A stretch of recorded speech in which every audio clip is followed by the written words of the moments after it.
అనంతపురం జిల్లా ఎన్పీకుంట సోలార్ రైతులకు ఎకరాకు 10 లక్షలు పరిహారం ఇవ్వాలని డిమాండ్ చేస్తూ ఆందోళనకు దిగిన సిపిఎం నేతలపై పోలీసులు లాఠీచార్జ్ చేశారు. పూర్తి సమాచారం మా కరెస్పాండెంట్ శివారెడ్డిని అడిగి తెలుసుకుందాం.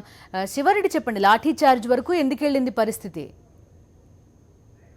అనంతపురం జిల్లా నంబుల పూలకుంటలో ఉద్రిక్త పరిస్థితులు ఇంకా కొనసాగుతూనే ఉన్నాయి. ఎందుకంటే ఎన్పీకుంట సోలార్ పవర్ ప్రాజెక్టును పరిశీలించేందుకు సిపిఎం సీనియర్ నేత బివి రాఘవులు ఇవాళ అనంతపురం జిల్లాకు వచ్చారు. నేరుగా ఎన్పీకుంటలో బహిరంగ సమావేశం నిర్వహించి అక్కడ రైతులతో మాట్లాడిన అనంతరం సోలార్ పవర్ ప్రాజెక్టును నేరుగా పరిశీలించేందుకు వెళ్లేందుకు సిద్ధమయ్యారు. ఈ నేపథ్యంలోనే సిపిఎం నేత రాఘవులతో పాటు ఇతర కార్యకర్తలను పోలీసులు అడ్డుకున్నారు. అయితే శాంతియుతంగా వెళ్తున్న తమను ఎందుకు అడ్డుకుంటున్నారని రాఘవులు ప్రశ్నించారు. ఎట్టి పరిస్థితుల్లో ప్రాజెక్ట్ ను చూసేందుకు వీలు లేదని చెప్పడంతో పూర్తి స్థాయిలో ఉద్రిక్త పరిస్థితులు నెలకొంది. బలవంతంగా సిపిఎం నేత రాఘవులు వెళ్తున్న క్రమంలో సిపిఎం కార్యకర్తలకు అదేవిధంగా పోలీసులకు మధ్య తీవ్ర స్థాయిలో వాగ్వివాదం చోటు చేసుకుంది. తోపులాట జరిగింది. ఈ నేపథ్యంలోనే సిపిఎం అనంతపురం జిల్లా కార్యదర్శి రాంభూపాల్ పై పోలీసులు అనుచితంగా ప్రవర్తించారు. ఆయన పైన దాడి చేయడంతో సిపిఎం కార్యకర్తలు ఒకసారిగా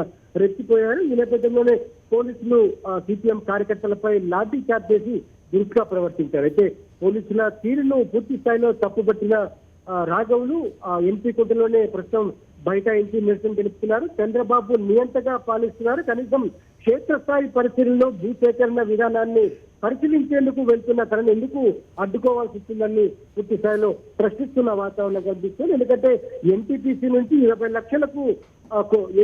లక్షలకు అగ్రిమెంట్ కుదుర్చుకున్న రాష్ట్ర ప్రభుత్వం రైతులకు ఎందుకు ఎకరాకు 10 లక్షల రూపాయలు చెల్లించలేదు? ఇది ముమ్మాటికి తప్పు. అందుకే దీనిపైన పోరాటం చేస్తామని చాలా స్పష్టంగా రాఘవులు హెచ్చరిస్తున్న వాతావరణం కనిపిస్తోంది. ఆ పోలీసుల దాడిలో సుమారుగా 4-5 కార్యకర్తలకు తీవ్ర గాయాలయ్యాయి. వారిని ఆసుపత్రికి తరలించారు. బిందు రైట్ శివారెడ్డి.